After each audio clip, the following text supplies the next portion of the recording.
Good morning, good morning, good morning. It is my pleasure one more time to welcome you to another episode of Ndumodu. Ndumodu is Igbo Nigerian word for wisdom, word of wisdom, words of wisdom that I share with you or so that you can use or just add to your repertoire. In some of my shows, I have no guests. I just have a heart to heart with my audience, focusing on topics that have consequence in our lives and our communities. On some other shows, however, I invite guests. Let me start by sharing an Igbo Nigerian maxim that states, Ngwere, say, Mamatu Ajageya or Jonweya. The red-headed lizard fell from the tall Iroko tree and hit the ground. He was so amazed that he survived the fall.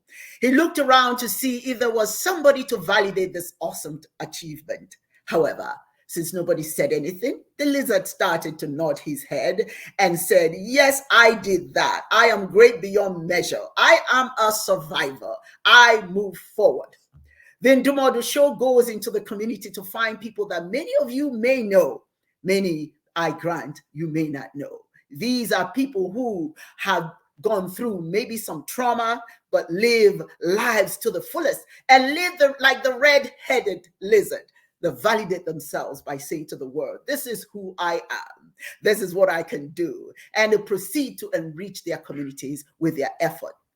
Today, I present to you such a powerful person, a woman. Her name is Hul'yah-Hadassah Moshay, an African-American human rights defender, a producer, poetic justice, storyteller, and a healer and advocate for the restoration of women as powerful spiritual forces. She is the co-founder of Transatlantic Productions.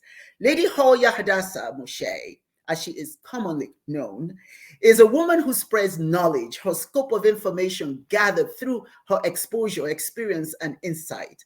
She believes that intellectual knowledge is born in every individual brain and subject to judgment. She speaks of the spiritual power of divine feminine energy. I love that about her. She says it's not found in theory, but based on eternal and practical truth of which women should step forward to reclaim. She is indeed a fascinating woman who has triumphed over so many challenges. I've known her for quite a while, and this is a woman that does not stop. She doesn't allow anything to stop her. She motivates and celebrates life as is. And most importantly, she inspires others to go beyond their humanness and venture into the unlimited world of the spirit. Lady Hulyah uses her voice to help people in the community, teaching how the power of the universe is truly a system of truth by which all things must equally participate to create harmony. We gave her the name Adako, which means wealth is like a daughter, which quite frankly, she is in her community. It is my pleasure to welcome to you at this moment into the studio this most enlightening woman, Lady Moshay. Hello, hello, hello. Welcome.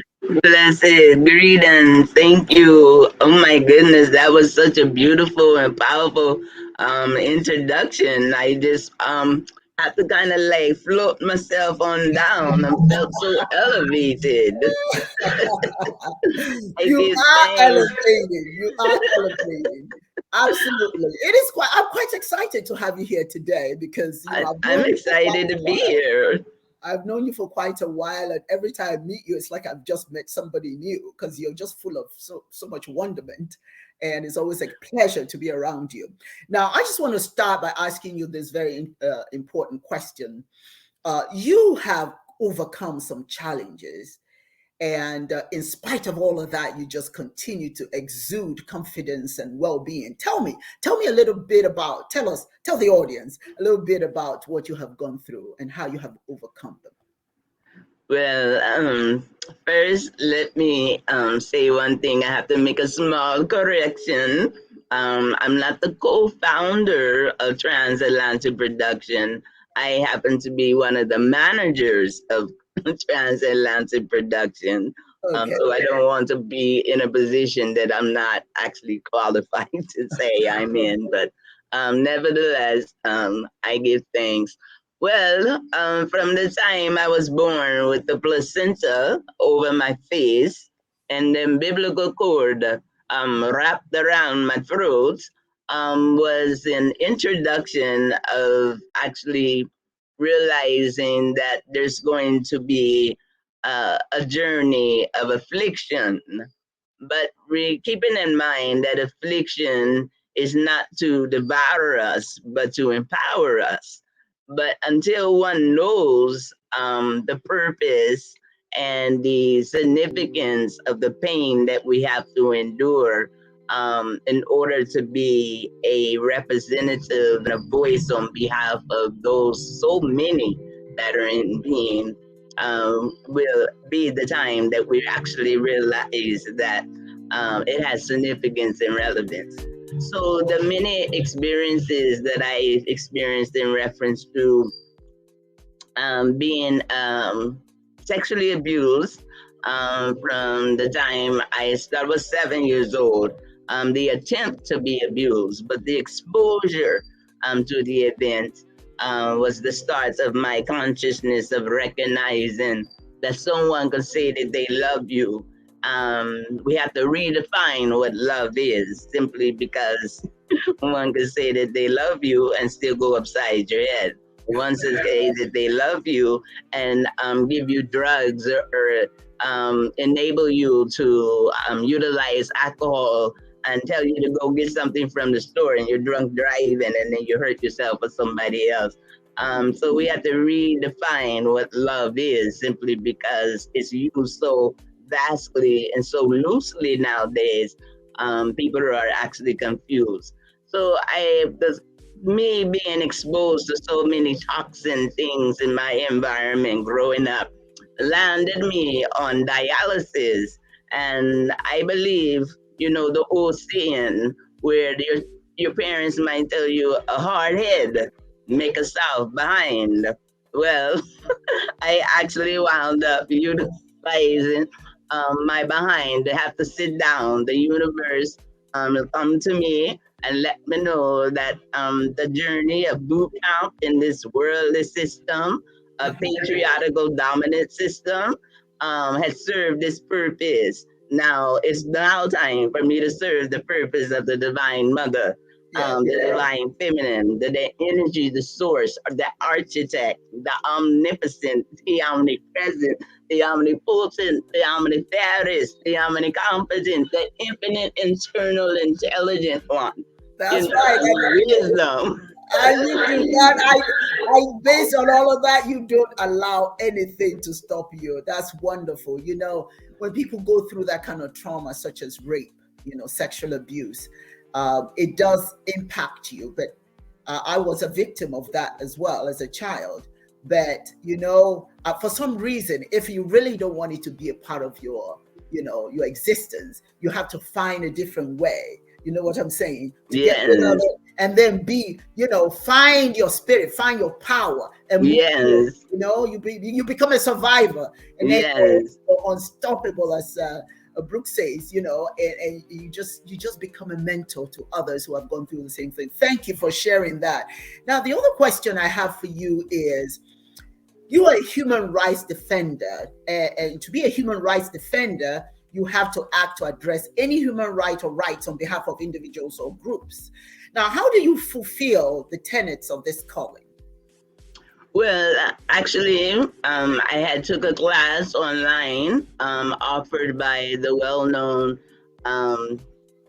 Amnesty International. And yes, and so they're the ones who certified me. And once I got my certification, I should have brought my certificate so you can see it. And then I have one that I wear around my neck when the Divine Spirit allows me to go out to serve in that position. Yeah. But I always give the Divine Spirit the glory, simply because sometimes to be in the system to make a change, you have to have some type of credential before they can even recognize you. That's true. Because they don't necessarily recognize the spirit, but the spirit is the one who's in control. So when you go out to speak, sometimes they would prefer, some type of attachment where they think that they're in control. Yeah. But somebody like me, when the Divine Spirit sends me into the community or to confront the city council or write letters to nations and everything. It's not me speaking, it's the spirit speaking through me. But I received it, and so I'm able to go before the city councils. I'm able to go in other groups, like we have a big march coming up with the Poor People's Campaign in Washington, D.C.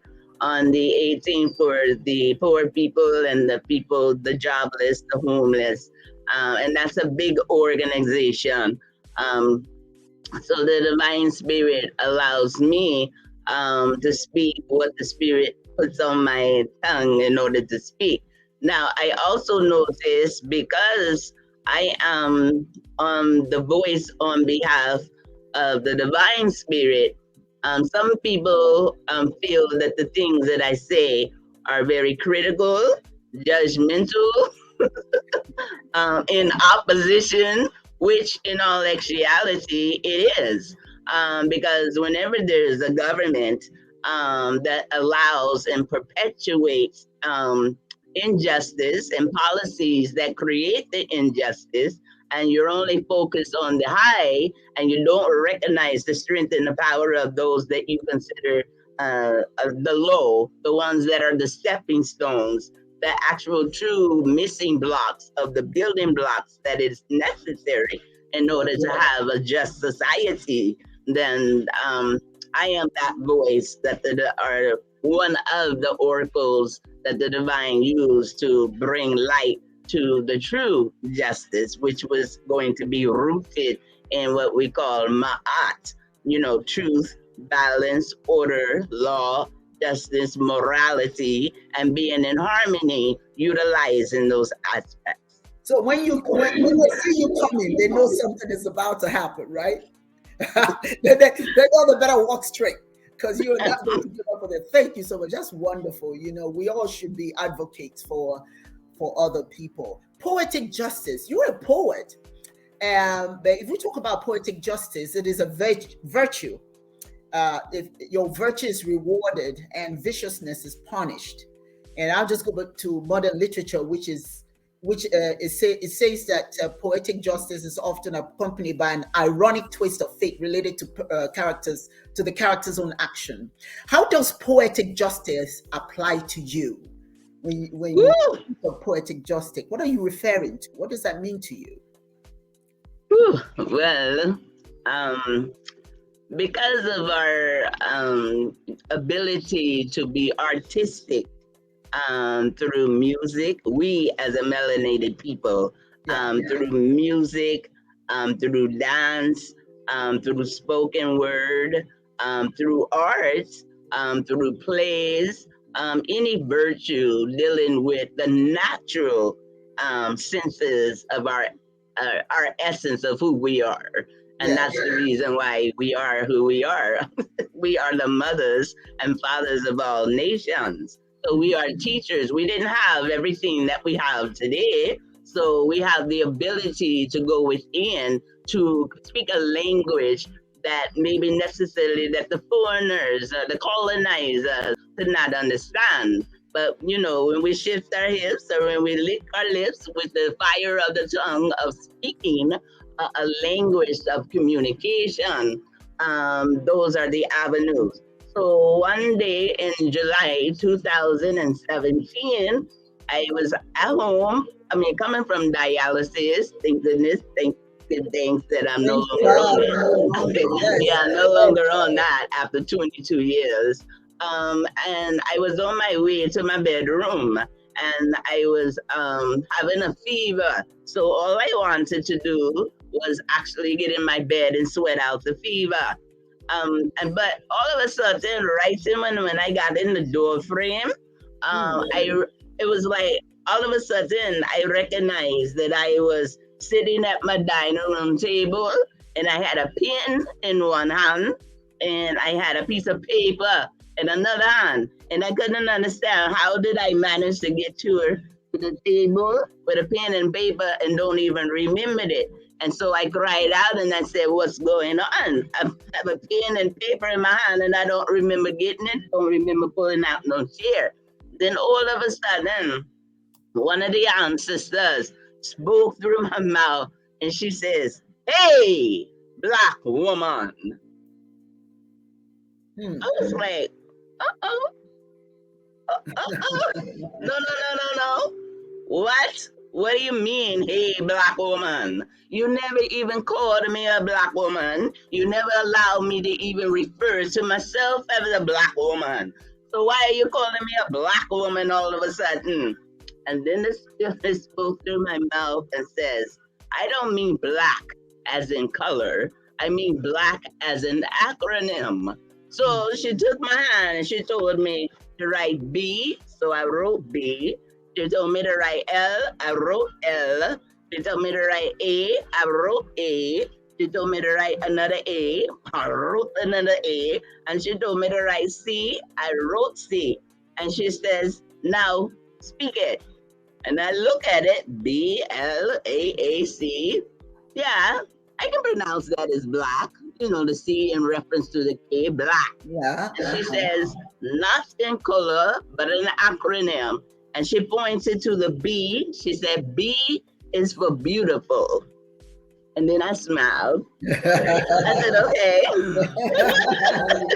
And then she said, the L is for legacy.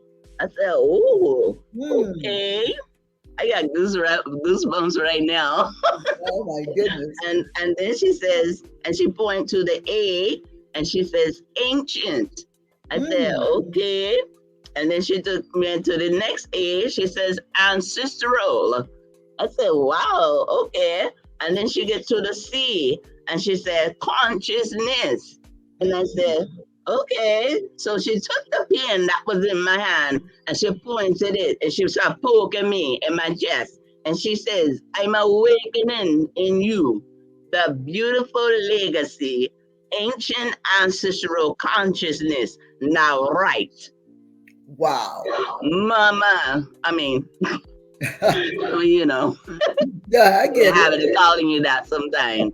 Dr. O, I'm telling you, 6 hours later, I was suffering from carpal tunnel and rheumatoid arthritis in my hand. And it was oh my goodness, it was so painful. But the spirit was in me and would allow me to write a sentence. And then she'll let me get up like a child, scream, holler, cry. Sometimes I would roll on the floor. I would roll on my couch because this was so painful. And so 6 hours later, I had this poem that was only 6 minutes long, but it took me 6 hours to write it. And everything inside that allowed me to recognize that she told me some time before that she was going to allow me to be a messenger to the nations. And it was time to raise the poor to power. And it was time for me to contribute to the uproot of injustice, to overthrow the hypocrisy, to cast out religious dogmas in order to plant and rebuild, not recreate the wheel, but reestablish the divine feminine order that was established from the very beginning. So with that, I'm complete. Wow, that is absolutely awesome. Thank you for sharing that. See, it's so good to have these interviews because I say, you know, in the community, you find these people who are gems. Some know them, some don't. But when we bring them forward, you get to learn some really fascinating about how people relate to their spirit.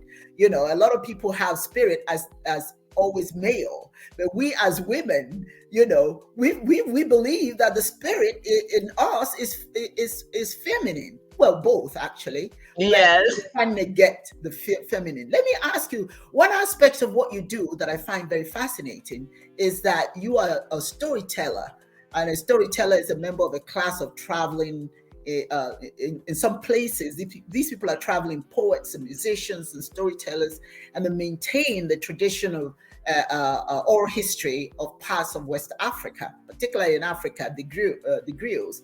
That's what they do. They go around, they walk around, and tell the story of other people. How do you fulfill this aspect of your work as a griot?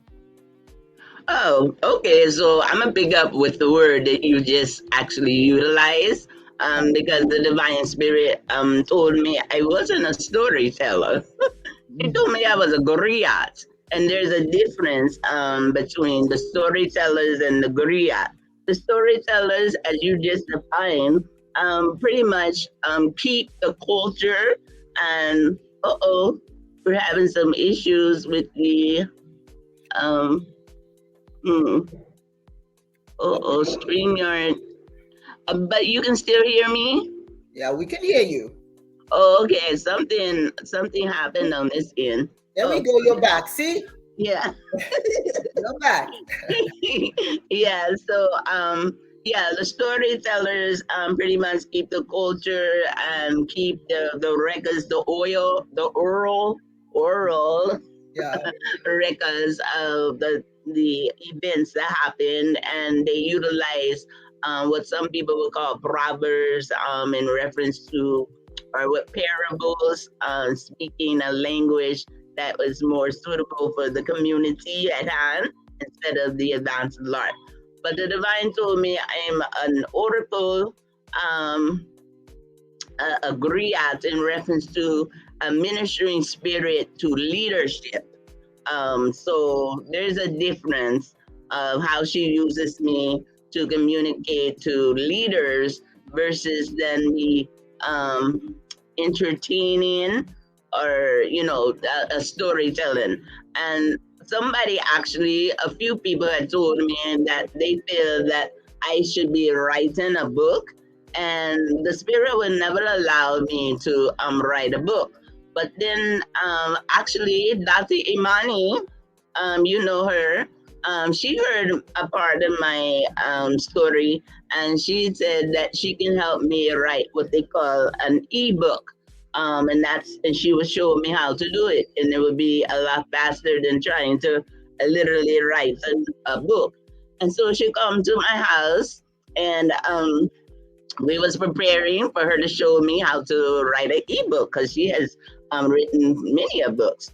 And then all of a sudden, the spirit, when she says, "Well, we're going to get ready to write a book," and the spirit opened my mouth and spoke to her, including myself, and said, "She is not here to write a book. She's here to fulfill the book." And woo!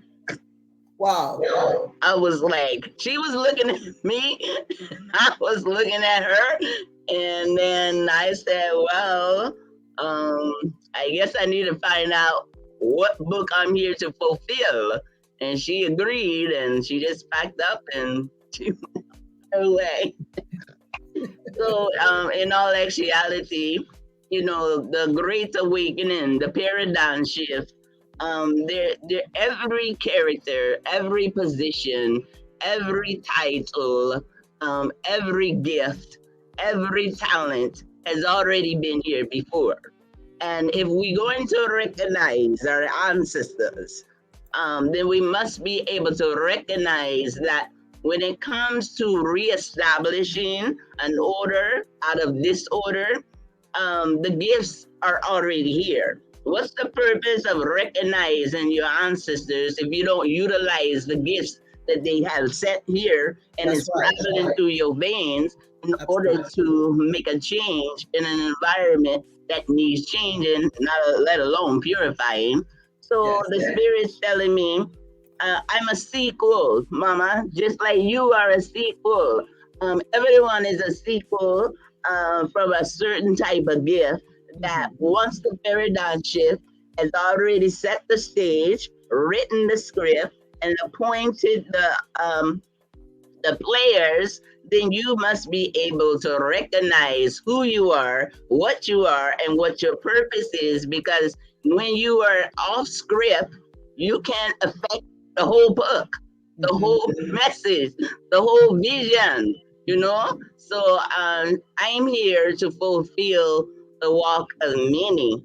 I'm a sequel and a contributor, and I don't get into the title because people ask me, well, who? What are you? I mean, it's so many communicating to me and through me. I don't know. All I know is I'm a servant to the people. I'm a servant to the ancestors. I'm a servant to the divine. And so, however they choose to use me, so be it. Because as it is written, as it is spoken, as it is believed, as it is pursued, so shall it be achieved, then so shall it be done. And with that, I'm complete. I love it. I love it. This is what people need to understand, particularly our sisters. Every one of us on this earth have a responsibility. We didn't come here just to inhale and exhale. There is a purpose for our life, for our being. And sometimes we get so distracted, we let other people tell us what we can. I say people shoot on you. When people shoot on you is you should do this, you should do that. You must not let people shoot on you, because what happens, it clouds your mind and doesn't allow you to see all of you come to be. You see what I'm saying? So it's imperative that we take a moment. I say go outside, pour libations, find who you are, ask the creator to show you who you are. Look at that mirror, and who that mirror is showing it is who you are, not what they say. And so if you can just embrace who you are, you find that you are much better. You're in a better position to fulfill the prophecy on your life. Thank you for sharing that. Yeah. You're really something. I'm quite excited that you're here today. I know you're also a healer, and a lot of people say that I'm a healer. What does healing mean? A healer could be somebody who seeks to cure disease or heal injuries by means other than conventional medical treatment, or a spiritual healer. Spiritual healers are like shamans. They allow the energy of spirit to flow through them into the way that in a way that they guide and rejuvenate and empower others. The spiritual healer is also a wounded healer. In other words, by healing themselves, they are able to heal others. Now, which of these descriptions fit the healing aspect of your trade? All of it, all of the above. Okay. Yes. Well, simply because the healing is basically how the divine spirit revealed to me how she first healed me from a transferring and a renewing of my mind. Mhm. So whatever is in your mind, your body will follow. So Mm. if I'm on the crooked path that allowed me to be exposed to all the devouring spirits, then Mhm. it's only necessary now that she placed me on a straight and narrow path. That's right. And that begins with knowledge, Yeah. knowledge of self, Mhm. knowledge of worth, raw knowledge of significance and relevance, and that you are an asset to society. That's You're right. an asset to the cosmic garden. You're an asset to family. You're an asset to a complete stranger. I mean, Mhm. because we all have worth and value. That's right. So when she allows me to receive it and then apply it, then it's only right that the same insight and foresight that she gives me, that I also share it with others. And there are a handful. I have to be modest. I don't know how many out here, but I do know that people tell me just from listening to me that they get healed. Okay, Mhm. so that's one aspect. From a medical perspective, simply because I've been through it and I survived it for 22 years. Those who are on the verge of winding up on dialysis or having any medical condition, because the basic truth, you have to change your way of thinking, which will allow your body to make changes in reference to the decisions that you make that what you're consuming contributes to elements as well. And sometimes some people are born with issues and this, that, and the other. But nevertheless, it still starts with the mind. The knowledge is what keeps you from being devoured. From a spiritual perspective, well, and one more thing, when I was in the world, I used to be a dancer, an exotic dancer, what some people just simply call a stripper. Now, when I was a dancer, there was a spirit in me that was very exotic, and what they would might consider erotic. But I would get standing ovations in a what they call a strip club, a gentleman's club, and I would not even get to the point of showing my breasts because I would be so involved in the movement of what my body. Obviously, my ancestors were really in control of my dancing, and they were people who come just to see TNA. Are amazed to see back in my day somebody who was actually performing. And I actually got in positions of being in Alaska, Canada, even some islands and this places and that places. I made it all the way to Las Vegas, entertainer of the year. I did all of that. So when the spirit gives you a talent, and then she allows you to experience it one way, to take that same talent and allow it to be used to glorify her and to be used as healing. So now she takes my ability of dance. I don't do the movements that I used to do. I do more of a divine feminine movement, healing movement. And she also allowed me to utilize what they call flags, and she allowed a certain the ankh to be on that flag that represents life, the resurrection and the nurturing power of the divine feminine. So I utilize that, and when I use that and what they call sound therapy, utilizing sound bowls and tuning instruments and drums and all of that, then people get healed. People Yeah, get it. yeah. It's very true. We don't necessarily have to be credentialed in terms of going to college and all of that. That's always a plus. But those gifts of healing, are there. It depends on you having the ability to present all that you are and give other people an opportunity to see that and embrace it and possibly attach to it and heal also. There's a lady in India. They call her Emma. They call her Emma. I don't know if you're familiar with her. You have a lot of hordes of Indians. The Okay. pile in buses and even Westerners as well go to India to see this beautiful plump woman. She's quite diminutive, but she has this dazzling smile, and all she does is she just smiles and hugs. Now, think Oh, that's what she does. She's the hugging priestess. All she does, she doesn't say anything. She just opens her arms, and people walk in, get hugged, and they feel so wonderful. A lot of oh yes. a lot of them claim that they've been healed. Some of them feel that they are healed just being in her presence. So you see, there is something in all of us that when we find ourselves and present ourselves accordingly, people will find us, gravitate towards us, and then are healed. I remember this when I went to Washington D.C.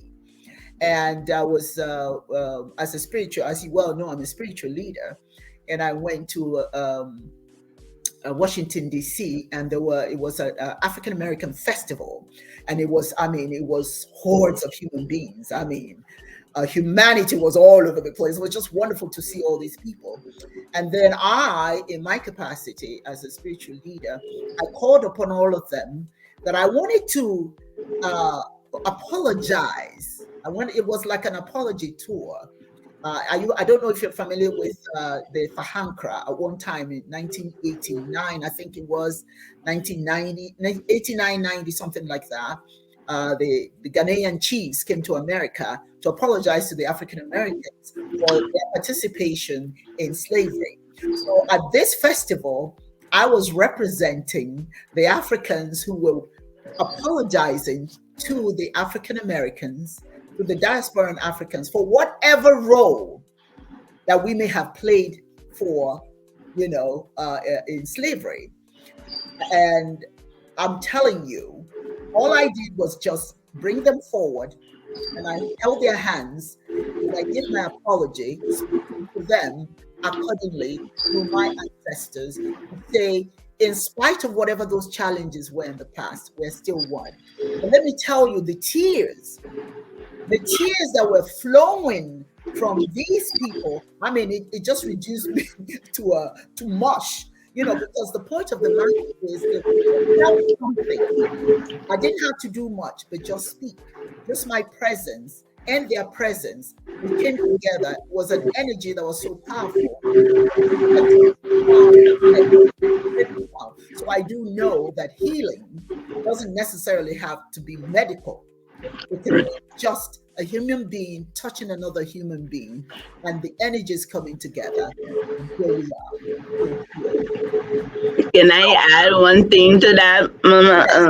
To me, yes. The divine spirit. Actually, because the poetry, poetic justice, she also allowed me to recently start having a balance of nurturing, mother nurturing type of poetry, divine feminine awakening type of poetry, and and even the masculine energy poetry, a message from the ancestors, the queen mothers, and I would guess the chief fathers.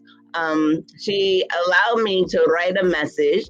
She allows me to roll it up in a scroll and put a golden seal on it. And she gives me a trinket that when I go out, and she allows my eyes to see just anyone, mainly homeless, people who work in the grocery store, women who work on the streets, people who actually work traffic on the street, are the street workers in reference to construction, and even women who are in stilettos and corporate. Um, when the spirit allows me to approach them, because the first ones I did were the ones who were homeless in a park, and for me to walk up to them and give them a message from the Divine Mother. And then I pull out this particular trinket and I put it on them. The tears and the hug, the embrace of, you don't think about the condition or the surroundings. You're making a divine connection with a heart, a soul, a spirit who actually is, I mean, they actually really need it to be seen. They need to be heard. They need to know that they have value in the midst of being seen as unvalued. And I remember the one particular phrase when I'm giving this gift to the divine feminine. The spirit allows me to tell them, no matter how low you go, there's a highness Yes. within. Yes. That's Say that again. Say that again. no matter how low you go, there's a divine highness within you. That means you have the ability to be elevated, and there's a queen, a Yes. royalty, a Yes. nobility Yes. within you. I love it. I love it. I love it.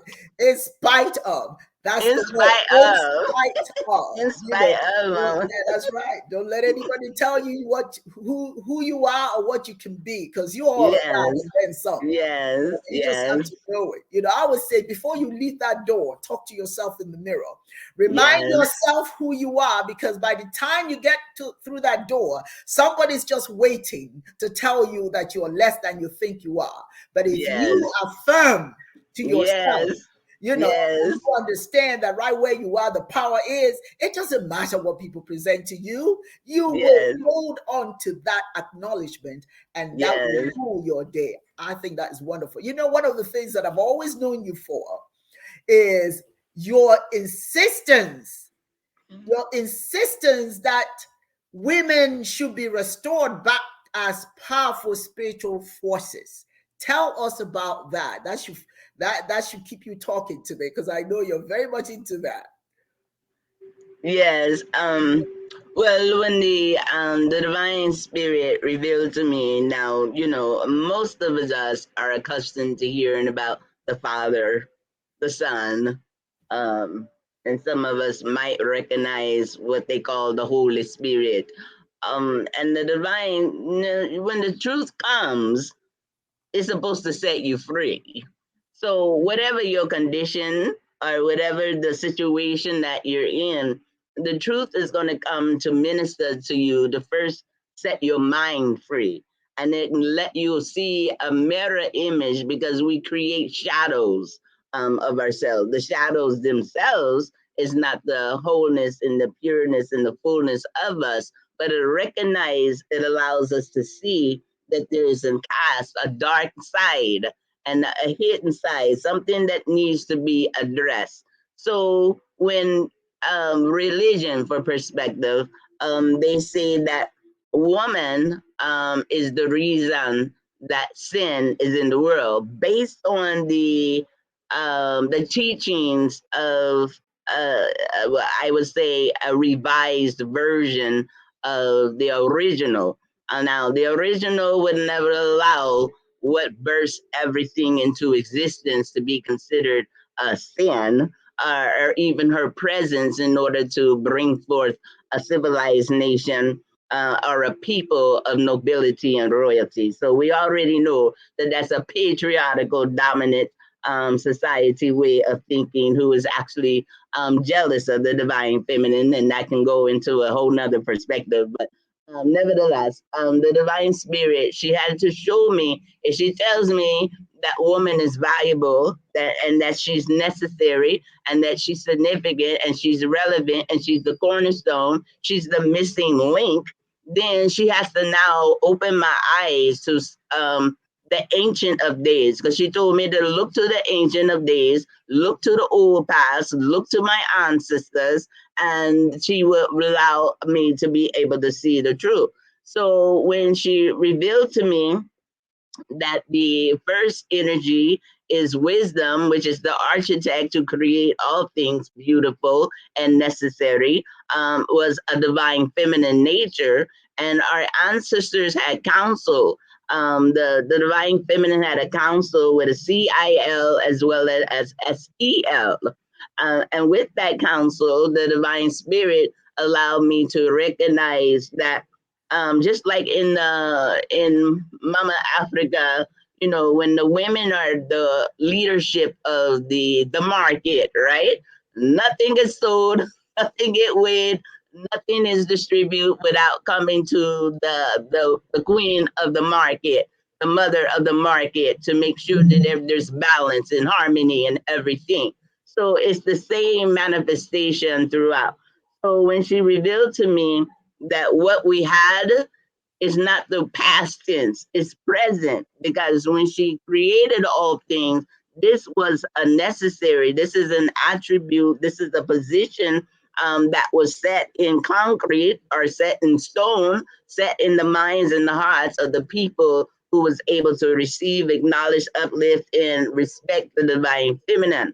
And remember, the reason why we have imbalance, because even if you have a masculine energy on the throne, which according to a matrilineal, matriarchal society, he's only there because his position was requested by the Divine Mother. If he's supposed to protect, if he's supposed to provide, then there has to be the wisdom and there has to be the counsel, there has to be the law of the mother that needs to be protected. There has to be the law of the mother that has to be provided with the nurturing and the discipline necessary to make sure that she's being respected. So what we have, quote unquote, some say that we have lost, it is now the paradigm shift to regain and to reestablish and to feel that order in that position. So as you said, that you don't need a PhD or any of those certificates, diplomas, and degrees that you get from your system of your enemy. There's an educational decision, decision that is being made that all you need is a GED, and that's the glory of divinity's educational development. And that's what I That is I mean, I wonderful. have taken, some little courses of college and I graduated from Job Corps, but the Spirit told me as long as I have ears to listen to guidance and the words that are being spoken to me, as long as I have eyes to see and perceive, as long as I have a mouth to speak, and as long as I have a heart to able to receive, to make sure that my intentions and my notices are in alignment with the will of the above, so it can be reflected here below. So within that we can make a change. That's all that I need, because I thought I had to go to seminary school, any kind of school, in order to get these certifications and whatever. But the Spirit says, no, no, no. I love the way she sat me down, and she told me, uh, as long as you have your eyes to see the path that I'm taking you and you follow it, as long as you have ears to hear the guidance that I'm sending you, as long as you have a mouth to repeat the things that I tell you to speak, as long as you have a heart and is in alignment with the divine intentions and motives of contributing to set your people free, in order to utilize all of that. That's all that you need. The simplicity and the basics is all that we need. And with that, Uncle. Right where I am, the divine is. Yes. Right where I am, the divine is. Yes. Creating divine order. Yes. People need to understand that. And yes, it's always good to have. I consider education as relevant as what you need it for. Yes. There are some educational principles that when you go to school you don't even need them. Yes. It's a part of making money, so they put you through all kinds of things. But there are some aspects that of course is very important. But what's really very important for all of us to know, as you have shared, is that you have everything you need to be whole. You can add to it, right? If you draw a circle, you are in that circle, and everything else, parts of the pie, represent all the other things you can grab and add to the whole. But the whole starts complete. You can always add to it. So Yes.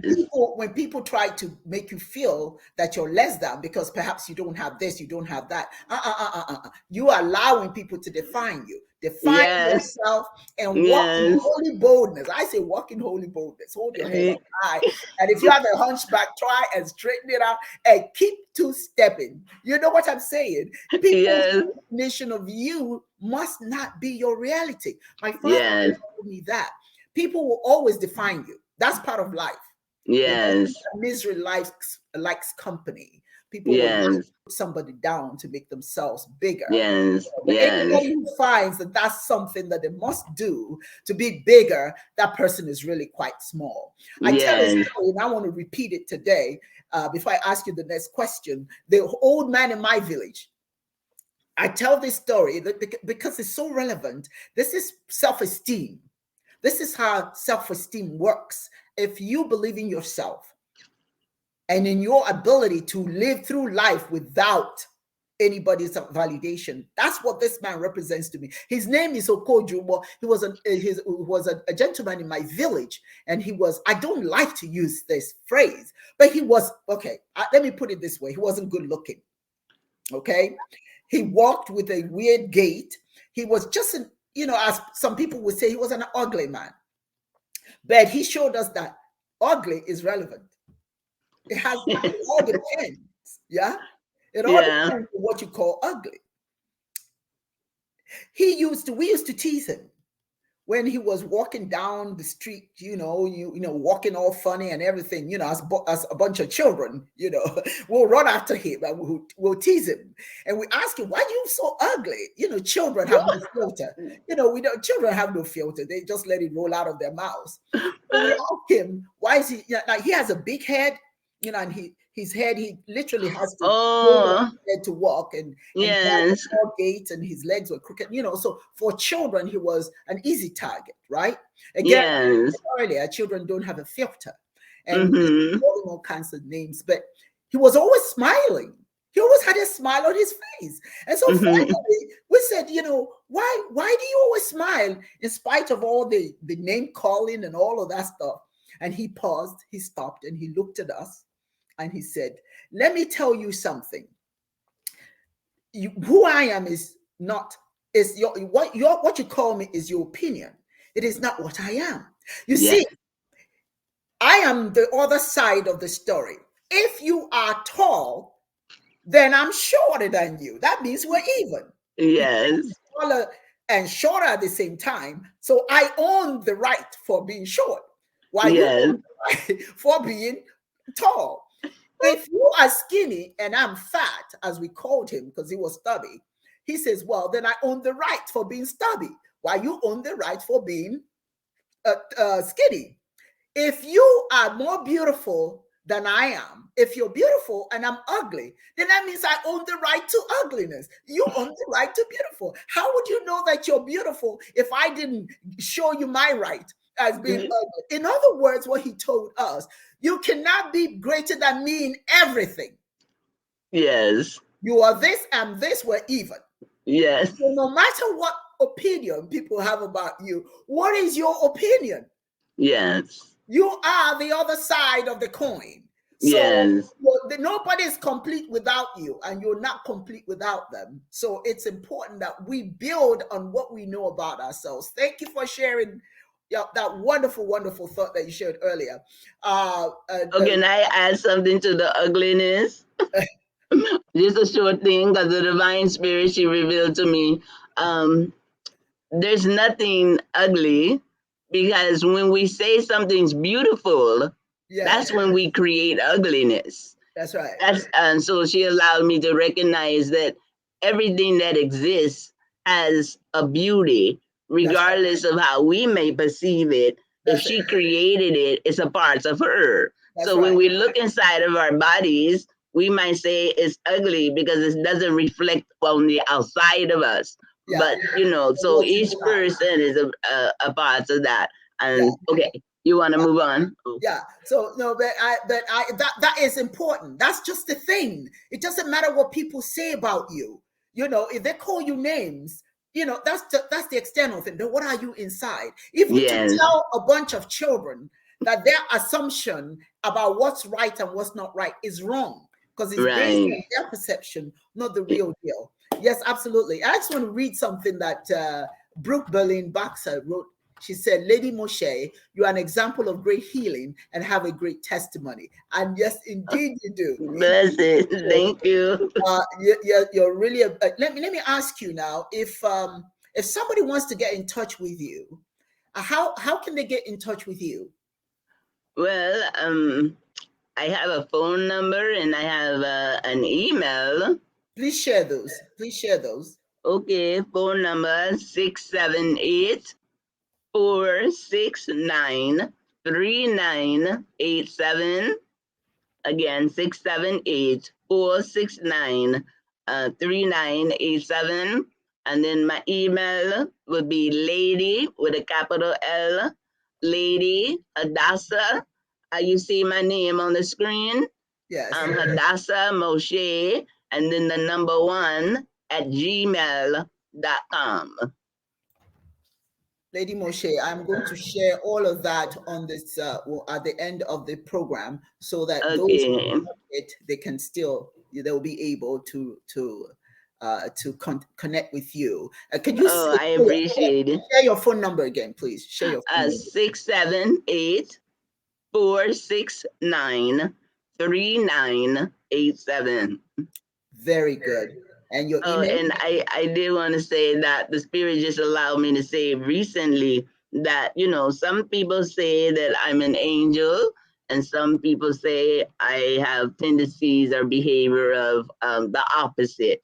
The spirit told me to let them know to believe both of them, because it depends on the character that you bring to me. in the one that you actually meet. And with Yeah, that, I'm complete. absolutely. Brooke says, I've heard someone say once, what you think about me is none of my business. That's right. That's hard to grasp, but it's true. We spend too much time making others' opinions of us our business. Right. That's Yeah, right. I don't have time for that. I'm trying to fulfill the opinion of the divine There and you let go. every man be a liar and the There you divine's go. word and counsel be true. Yes. Yeah. Listen, you have a poem for us, and I would like you to share that poem right now with everyone because I'm very Okay. interested. This one actually came to me just last week. I didn't when I was so okay. I'm just gonna read it. Kissed are we are kissed by the sun, descendants of the ancient unified civilized nations. Our lineage lived and wrote sacred pages. From our woman's womb is where our minds begin in divine loyalty and nobility without foreign orchestrated sins of a cosmic above and garden below, and a royalty within. And Mhm. among all divine consciousness beings, we are the emotions of the soul and the feelings of the spirit, that those whom are missing it are subject to fear it. All life is formed through the divine feminine, the feminine form, the wisdom and the architect of all great and small. For none is without the call, which every eye sees and perceives, and every ear hears and understands. The time to take a stand without command for the for the divine spirit of the master student is within us, and the inner child is the master teacher. We are the law and the principle, the language of light, that every living being has a purpose of being from beginning to end is an expression of the divine divinity, observation, or participation. At the time of our elevation of elimination, we can be heard and seen through the spirits, omnivorous and omnipotent and omnipresent languages in the earth, wind, fire, and water. Yes, as a reflection of the portal of the body, breath, blood, and energy communicated through all knees that fall and confess that we have the omnipresence of our parents, feminine and masculine, to reflect the parenting of their children. All is given a gift to contribute to the rise up of the enrichment, to no longer be in money and religion and political enslavement. Spiritual respect and communication is a confirmation that our makers have favor and flavor. As a multitude of variety found among the land, water, and air, her wisdom is unmeasurable and sustainable and unconquerable and rare for the Mm. seasons of the reasons of confirmation and authority is to uproot the inconformities and overthrow the stronghold of hypocrisy, cast out the self-appointed philosophies that perpetuate separatism, allowing innocent calamities and atrocities. So this paradigm shift, if of a sign and of seasons, positioning wonders and miracles of the last shall return to be first, while the self appointed will return to last, as the miner and the mirror before time had appointed of their kind. So, what they build, we shall have, and what they have lost, we have lost. They will pay for the disobedient boss.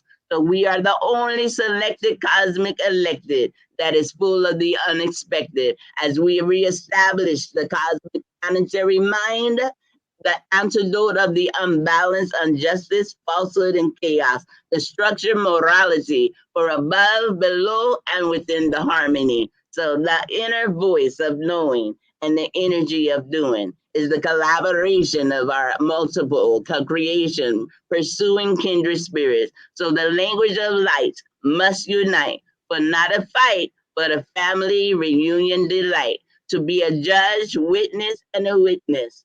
For it is now time to wise up to rise up in order for our children to go up. So I come in peace, but my words will be of war. For it is now for the time of the open door of the community and the communion of the ancestors through us, Wow. for us, and with us. Thank And with you. that, Oh I'm my goodness, complete. I love it. That is beautiful. Is there a way, if somebody contacted you and they wanted that poem, you make that available to them? I'm actually in the process of making it a visual. So I'm created to be a video so they can actually download it, see it, or Yeah. yeah. That is beautiful. That is Um, very creative. I got a little tongue tied, but Oh, yeah, well, nevertheless, that's all right. That's all right. We got what you're trying to say. Listen, Lady Moshay, it has been a pleasure having you here today. We hope to see you again in the very near future. I'd like to thank yeah. everyone who joined us today on Facebook and also on YouTube. Thank you for joining us, and I'm so glad that you were able to meet this very fascinating spirit. I hope you all join us again next week on Ndumodu. Until then, I want you to remember that life is like the beating of the drums. Dance to the rhythm and extol the opportunity given to you today, called today. And so it is. Thank you, Moshe. You have a wonderful day, and thank you, everyone, for being with us today. See you next time. That's it.